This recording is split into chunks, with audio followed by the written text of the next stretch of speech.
너희가 예루살렘이 군대들에게 에워싸이는 것을 보거든 그 멸망이 가까운 줄을 알라. 그때 유대에 있는 자들은 산으로 도망갈 것이며 성내에 있는 자들은 나갈 것이며 촌에 있는 자들은 그리로 들어가지 말지어다. 이 날들은 기록된 모든 것을 이루는 징벌의 날이니라. 그날에는 아이 벤 자들과 젖먹이는 자들에게 화가 있으리니 이는 땅에 큰 환난과 이 백성에게 진노가 있겠음이로다. 그들이 칼날에 죽임을 당하며 모든 이방에 사로잡혀 가겠고 예루살렘은 이방인의 때가 차기까지 이방인들에게 밟히리라. 1월 성신에는 징조가 있겠고 땅에서는 민족들이 바다와 파도의 성난 소리로 인하여 혼란한 중에 곤고하리라. 사람들이 세상에 임할 일을 생각하고 무서워함으로 기절하리니 이는 하늘의 권능들이 흔들리겠음이라. 그때 사람들이 인자가 구름을 타고 능력과 큰 영광으로 오는 것을 보리라. 이런 일이 되기를 시작하거든 일어나 머리를 들라 너희 속량이 가까웠느니라 하시더라. 아멘. 지난주 말씀에서 어떤 사람들이 예루살렘 성전의 아름다움을 말하였습니다. 그러자 예수께서는 뭐라고 하시냐면 그 성전이 무너질 것을 말씀하셨어요. 사람들의 눈에 보이는 것은 지금 그 성전의 아름다움이었습니다. 하지만 예수께서 보시는 것은 그 아름다움에 눈에 보이는 것 너머에 있는 성전의 파괴의 때를 보고 계셨어요. 사실 예수께서 이 답변을 하시기 전에 사람들은 이렇게 질문을 하였습니다. 7절에 보면은 그들이 물어 이르되 선생님이여 그러면 어느 때에 이런 일이 있겠사오며 이런 일이 일어나려 할 때에 무슨 징조가 있사오리까? 아멘. 사람들이 이렇게 물었습니다. 성전 파괴의 때가 언제입니까? 그리고 그때 성전 파괴의 때죠. 성전 파괴 그때의 징조들이 무엇입니까? 그런데 예수께서 이 대답을 하실 때요. 성전 파괴의 때와 종말의 때를 연결하여서 말씀하셨어요. 실제로 성전 파괴는 그 주후 70년에 이루어졌고 종말은 지금 2023년에도 우리가 말하는 그 완전한 종말은 아직 오지 않았습니다. 이 종말이라 하면 세상의 끝을 말하죠. 지금 이 말씀을 읽고 있는 우리는 지금 이런 상황 가운데 놓여 있습니다. 분명한 것은 오늘 말씀에서도 예수께서 똑같은 어조로 말씀하신다는 겁니다. 예루살렘의 멸망의 때와 종말의 때를 연결하여서 말씀하셨어요. 이 두 내용이 단락에 따라서는 조금 구별이 됩니다만은 예수께서 이 두 내용을 엄격하게 구별하시는 것 같지는 않습니다. 마치 이 둘이 동시대에 일어나는 것처럼 예수께서는 또 말씀하고 계세요. 따라서 우리는 예루살렘의 멸망의 때와 종말의 때를 같이 생각해야 할 것입니다. 예루살렘의 멸망이 AD 70년에 주후 70년에 이미 이루어졌다라고 한다면 정말로 예수께서 오늘 본문에서 말씀하시는 내용이 바로 그 멸망의 사건을 말한다고 하신다면 우리는 기억해야 할 것입니다. 우리는 이미 종말의 때 안으로 들어와 있다는 것이죠. 일단은 본문을 살펴보기에 앞서서 먼저 종말론 이야기를 하려고 합니다. 여러분 종말론이 무엇입니까? 종말론은 세상의 마지막에 관한 이야기입니다. 세상의 마지막은 이러이러할 거다라는 거예요. 누구나 동의할 것처럼 종말론은 조심스럽습니다. 어떤 사람이든지 그때와 그때의 상황에 관하여서 명확하게는 알지 못할 것입니다. 그러다 보니 이제는 종말에 관하여 언급하기가 다소 두렵기까지 합니다. 또 한편으로는 우리가 사는 이 시대가 우리에게 충분히 그냥 만족스러워서 아무리 종말을 외쳐도 별로 듣고자 하지를 않고 종말을 외쳐도 별로 마음속에 그 움직임이 감동이 없기도 합니다. 되게 어려운 주제예요. 어쨌든 종말이나 심지어 천국과 지옥에 관하여서도 말을 잘 안 하니까 강단에서도 선포함이 별로 없으니까 여러 가지 오해들이 이 시대에 많이 생겨나는 것 같습니다. 인간의 노력이나 열심으로 마치 그때를 당겨올 수 있을 것처럼 생각하기도 합니다. 그러나 그렇지 않죠. 종말은 하나님께서 정하신 때에 옵니다. 심지어는 그때가 아예 없을 것처럼 생각하면서 지금 여기의 삶이 가장 중요하다. 너는 딱 한 번 사니까 지금 이 시대의 이 삶을 최선을 다해서 풍족하게 너희가 원하는 대로 살아라 라고 생각하기도 합니다. 그러나 그 종말의 때는 분명히 옵니다. 종말론은 분명히 성경의 많은 부분에 기록되어 있고 성경의 핵심 주제다라고 말할 수가 있어요. 우리의 의무는 무엇이냐면 우리에게 주어진 하나님의 말씀을 있는 그대로 읽고 있는 그대로 듣는 것이죠. 저는 다만 말씀을 통해서 알 수 있는 만큼 이 시간에 선포하려고 합니다. 이 자리에 있는 성령 하나님께서 우리의 이 걸음을 인도해 주시기를 간구합니다. 오늘 말씀으로 돌아오면 오늘 말씀은 두 단락으로 되어 있어요. 20절부터 24절까지 한 단락으로 되어 있고 25절부터 마지막 절까지 다른 한 단락으로 되어 있습니다. 첫 번째 내용에서는 예루살렘의 멸망을 말합니다. 두 번째 내용에서는 여러 가지 징조들을 말하고 있어요. 순서대로 두 가지 내용을 살펴본 다음에 종합해서 바로 이때를 살아가는 우리가 가져야 할 태도가 무엇인지를 함께 생각해 보려고 합니다. 우선은 예루살렘의 멸망에 관하여 살펴보겠습니다. 20절, 21절 말씀을 보면 거기에 이렇게 나와요. 너희가 예루살렘이 군대들에게 에워싸이는 것을 보거든 그 멸망이 가까운 줄을 알라. 아멘. 군대들이 이제 거하는 막사가 있죠. 그 막사들이 예루살렘을 둘러싸고 있는 상황을 예수께서 상정하십니다. 그것이 너희라고 불리는 사람들의 눈에 보여질 때가 온다고 하시죠. 그들의 눈에 보이는 이 광경을 통해서 그들은 깨달아 알아야 합니다. 아, 예루살렘의 멸망이 가까이 왔구나라는 거예요. 그렇게 그들이 그때를 알게 됩니다. 그때를 기준으로 사람들이 있는 곳에 따라 예수께서는 서로 다른 행동 지침을 말씀하세요. 어떻습니까? 유대에 있는 자들은 산으로 도망가야 합니다. 성 가운데에 있는 자들은 그 성에서 떠나가야 합니다. 촌에 있는 자들, 아예 다른 쪽에 있는 사람들은 그 성 안으로 들어가지 말아야 합니다. 예수께서는 모두가 예루살렘으로부터 피하라 라고 명령하고 계십니다.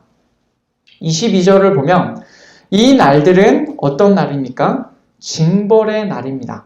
복수의 날이에요. 그동안 하나님의 계명을 거절한 자들, 그동안 하나님을 섬기지 않았던 자들, 다시 말하면 예루살렘을 향한 복수의 날들이에요. 그리고 이어지는 23절과 24절을 보면 그 복수의 날에 특별히 화가 있는 자들이 나옵니다. 어떤 자들입니까? 아이벤 자들과 젖먹이는 자들이에요. 왜 그렇습니까? 그 날에는요, 큰 환란이 그 땅 위에 있을 것이라고 하세요. 그리고 진노가 이 백성에게 있을 것이라고 하십니다. 그런 중에서도 특별히 임신한 자들과 젖 먹이는 자들은 어떤 자들입니까? 특히 더 취약한 자들이에요. 큰 환란과 진노가 임하는데 이 사람들에게는 얼마나 더 큰 어려움이 있겠어요. 자기 몸 하나도 지금 지키기 어려운 시기에 또 다른 생명을 지탱해야 합니다. 그래서 예수께서는 이들을 지목하여 화가 있다라고 하시는 거예요. 특별히 이들에게 뭐 더 큰 어려움이 닥친다 이런 의미보다는 같은 어려움이 닥치는데 이들에게는 감당해야 될 몫이 더 많기 때문에 훨씬 더 어렵고 힘들 것이다 라고 하는 것이죠. 그날에 예루살렘 안에 있을 일은 크게 세 가지입니다. 첫째, 24절을 보면 칼날에 죽임을 당합니다. 칼에 죽임을 당하는 일이 그날에 있어요. 둘째, 모든 이방인, 다시 말하면 모든 이방인들에게로 사로잡혀 갈 것입니다. 셋째, 예루살렘은 이방인들의 때가 차기까지 이방인들에게 밟힐 것입니다. 여러분 어떻습니까? 하나같이 끔찍한 일들이에요. 정말로 예루살렘의 멸망으로 이어지는 모습입니다. 다만 예수님의 말씀을 자세히 보면 예루살렘이 완전히 멸망할 것이다. 완전히 예루살렘이 이제 완전히 끝이다. 라고 말씀하시는 것 같지는 않아요. 왜냐하면 예루살렘이 이방인들에게 밟힐 기한이 정해져 있기 때문에 그렇습니다. 언제까지입니까? 이방인들의 때가 차기까지예요. 이 구절은 해석자들에 따라 의견이 갈려서 쉽게 답하기는 어려운 부분입니다. 사람들마다 서로 다른 견해가 있을 수가 있어요. 다만 여기서 말하는 이방인들의 때를 생각해 볼 때 우리가 로마서 11장의 내용을 생각하지 않을 수가 없습니다. 로마서 11장 25절 말씀, 우리 같이 이 말씀을 읽겠습니다. 시작. 형제들아, 너희가 스스로 지혜 있다 하면서 이 신비를 너희가 모르기를 내가 원하지 아니하노니 이 신비는 이방인의 충만한 수가 들어오기까지 이스라엘의 덜어는 우둔하게 된 것이라. 아멘. 이방인들의 충만한 수가 들어오기까지, 다시 말하면 이방인들을 향한 하나님의 구원 계획이 완성될 때까지 이스라엘의 덜어는 우둔하게 되었다라고 사도 바울이 말합니다. 저는 이방인들의 때가 차기까지 라는 오늘 본문의 표현을 바로 여기 구절과 연결시키고 싶습니다. 하나님의 선택하심을 입어서 예수 그리스도께로 돌아와서 예수님을 믿고 구원을 받는 이방인들의 수가 차기까지 예루살렘은 멸망의 상태로 있을 것이라는 의미로 저는 그렇게 보입니다. 어떤 상태입니까? 이방인들에게 밟혀서 이방인들보다도 못한 상태로 남아있는 것이죠. 이것의 구체적인 예가 사도행전의 마지막에 기록되어 있습니다. 누가복음 이후의 상황을, 사도행전은 누가복음 이후의 상황이죠. 같은 저자인 누가가 이렇게 기록하고 있습니다. 사도행전 28장을 보면 거기에 이렇게 나옵니다. 그들이 날짜를 정하고 그가 유숙하는 집에 많이 오니 바울이 아침부터 저녁까지 강론하며 하나님의 나라를 증언하고 모세의 율법과 선지자의 말을 가지고 예수에 대하여 권하더라. 아멘.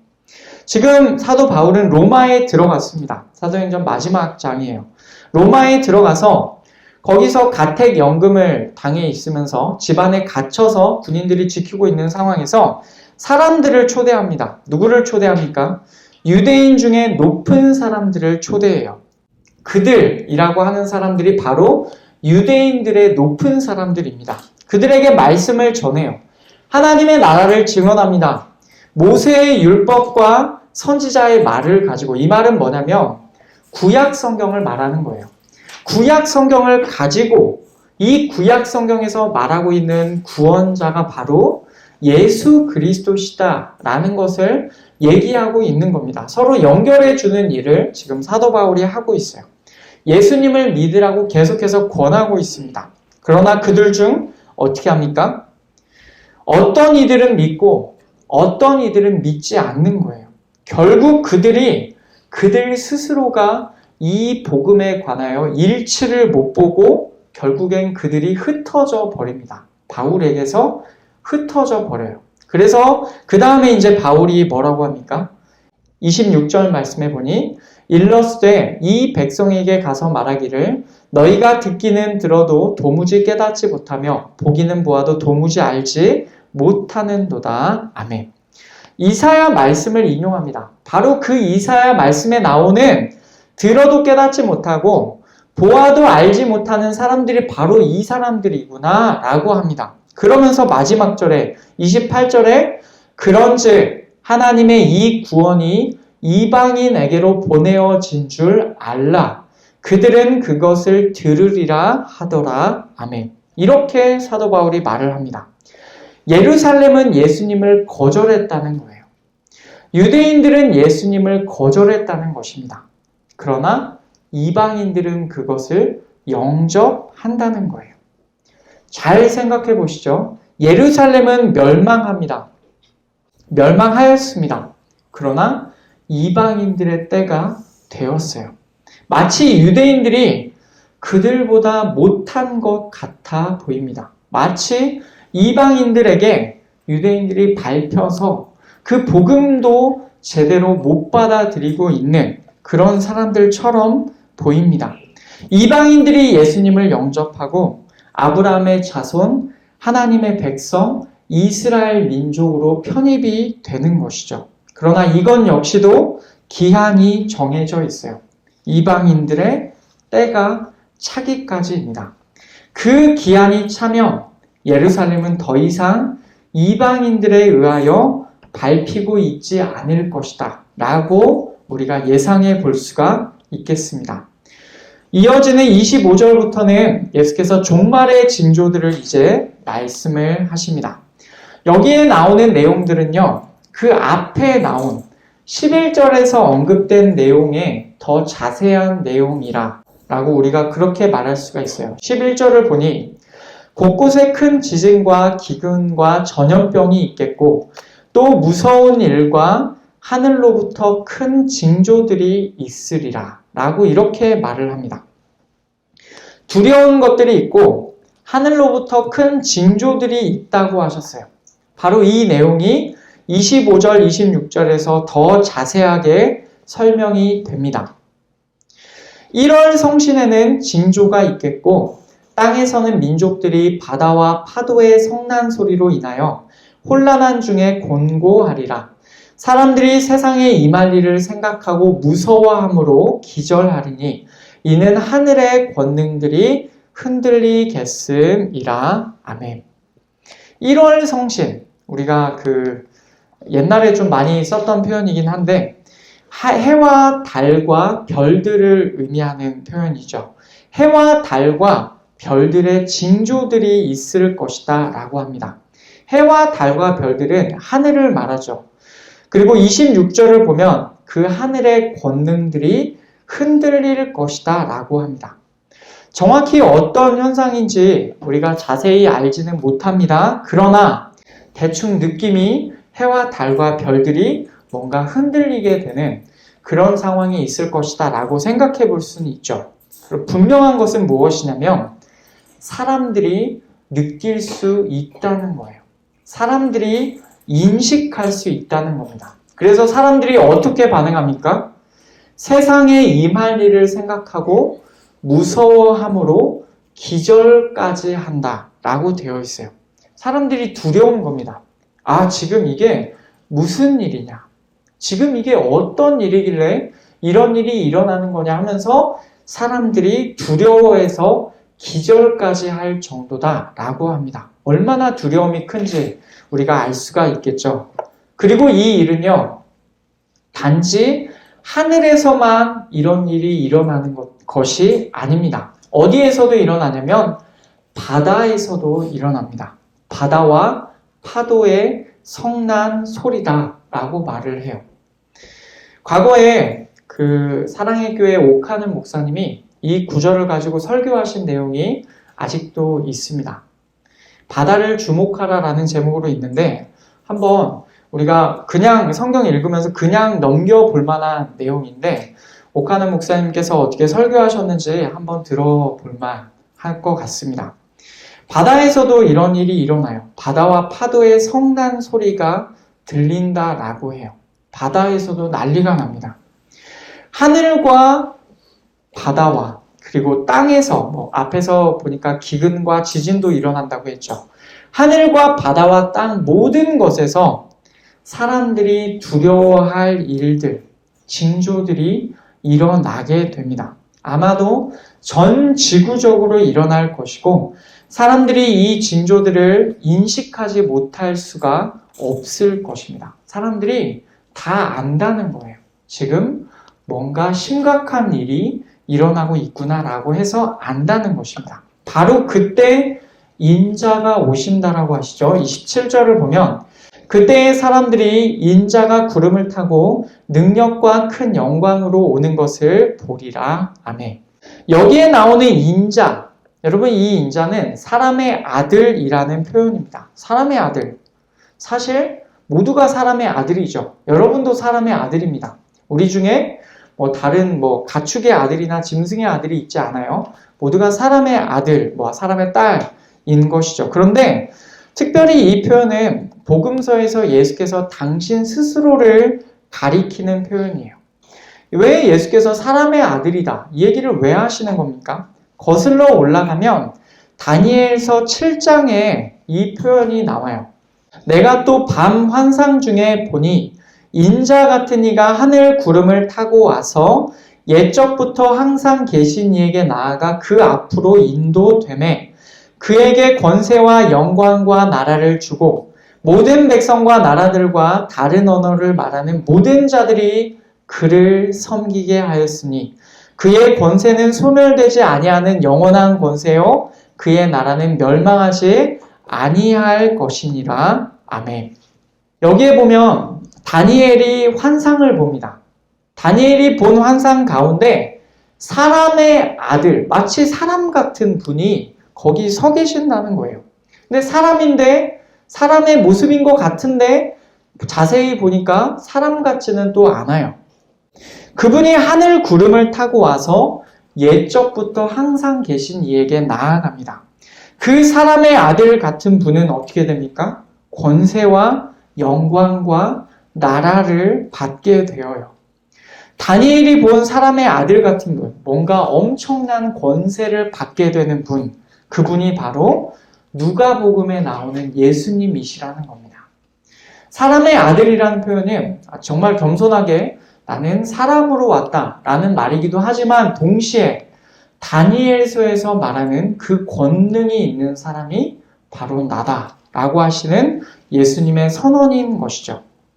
그 말씀처럼 바로 이 말씀처럼 예수께서 이 말씀을 성취하기 위해서 오십니다. 오늘 말씀 27절에 그때의 사람들이 인자가 구름을 타고 능력과 큰 영광으로 오는 것을 보리라 라고 그렇게 예수께서 말씀을 하시죠. 이 장면을 사람들이 봅니다.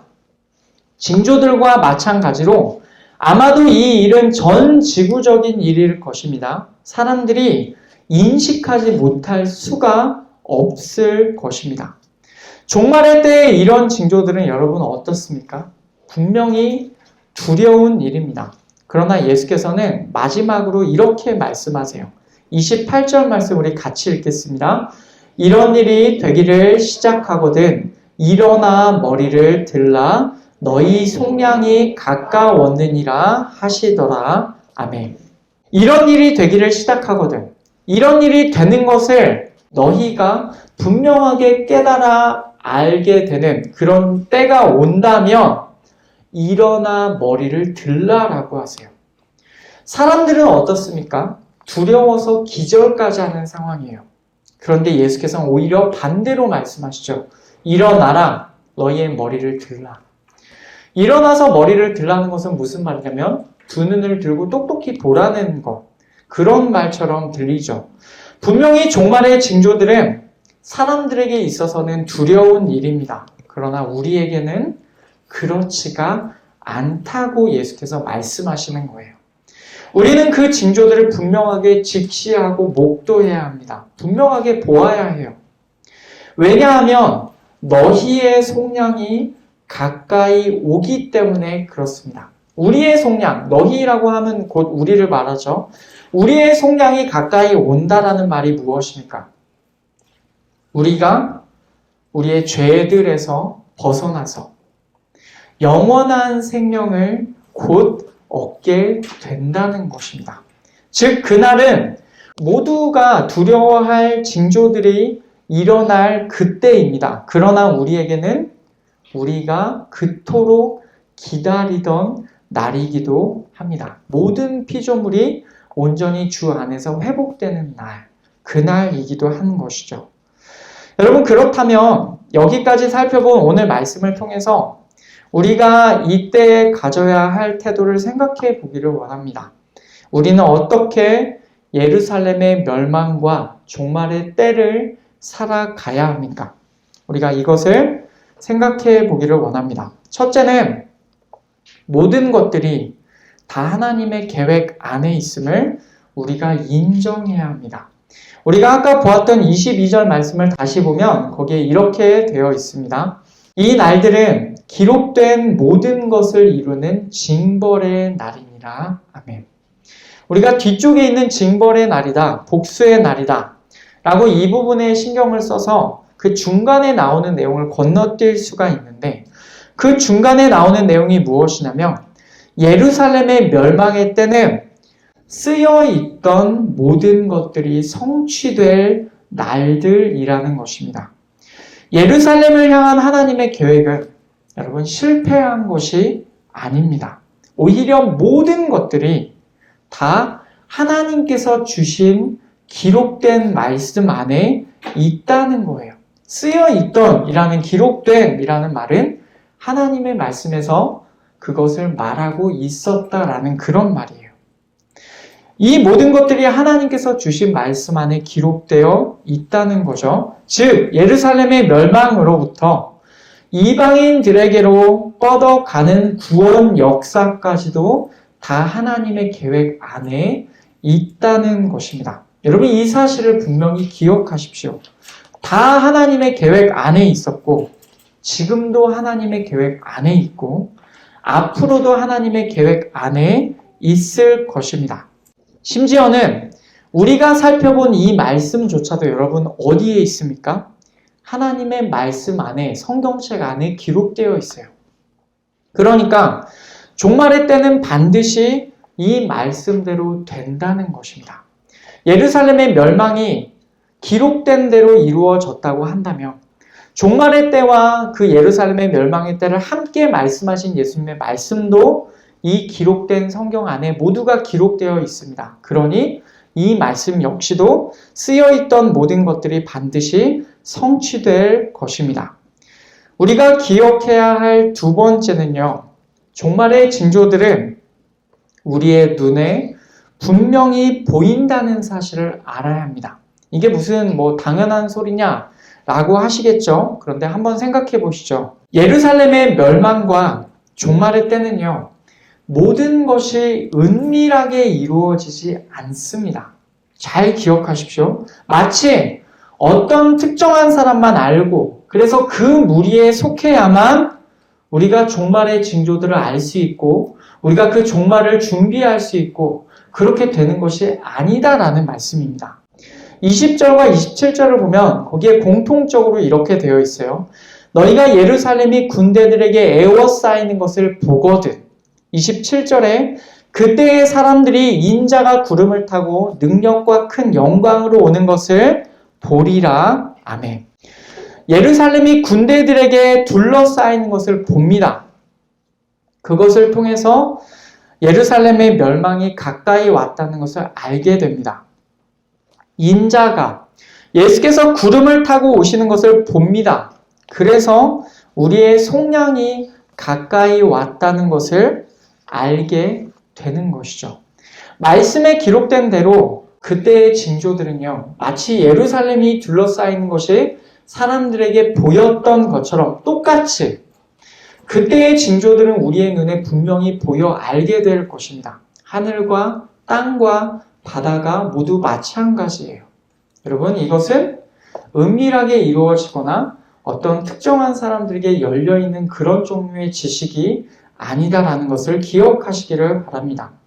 세 번째, 오늘 말씀을 마무리하는 최종적인 결론이기도 한데, 이 세 번째는 무엇이냐면 우리는 종말의 때를 겁낼 필요가 없습니다. 여러분, 왜 그렇습니까? 우리는 끝을 아는 사람들이기 때문에 그렇습니다.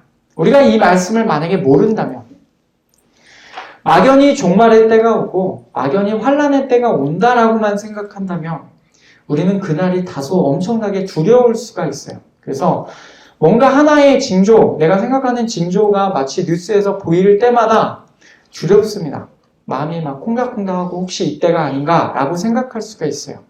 그런데 우리는 이 말씀을 통해서 이것이 진행되는 과정을 아주 막 세세하게는 아닐지라도 이것이 진행되는 과정과 끝을 말씀을 통해서 아는 사람들입니다. 우리는 하나님의 말씀 안에서 이 세상이 어떻게 시작되었는지, 그리고 어떻게 진행되고 있는지, 어디로 흘러가서 어떻게 끝날 것인지 우리는 하나님의 말씀 안에서 이 모든 것들을 다 알고 있는 자들입니다. 만약 그 시작과 과정과 끝을 모른다면 우리도 그 징조들을 보고 기절하는 사람들처럼 두려울 것이에요. 그러나 우리는 모든 것들이 하나님의 계획 안에 있음을 압니다. 그리고 하나님의 말씀대로 이루어질 것을 믿고 있어요. 그래서 오히려 우리는 이 종말의 때를 두려워할 필요가 없다는 것이죠. 오히려 이 징조들을 보면서 우리가 직면하면 됩니다. 아, 그때가 가까이 왔구나 라는 거예요. 오늘 말씀 20절과 28절을 보면 이렇게 나오죠. 멸망이 가까운 줄을 알라. 그리고 28절에 너희의 속량이 가까웠느니라. 여러분, 이 모든 것들은 징조예요. 그러니까 그것들이 또 다른 것이 올 것을 보여주고 있는 거예요. 아, 그때가 나의 구원이 온전히 완성될 날이 가까이 왔구나라고 생각하시면 됩니다. 우리는 결국 우리 주 예수 그리스도 안에서 이미 속량함을 받은 자들이고 마침내 그 속량이 완성될 것을 보게 될 자들입니다. 그렇게 종말의 때를 우리는 경탄과 감사로 맞이하는 자들이 되어야 할 줄 믿습니다. 말씀이 정말로 이루어짐에 우리가 경탄하면서 정말로 탄성을 지를 줄 알아야 하고 말씀대로 이루어짐에 우리는 또한 감사할 줄 알아야 합니다.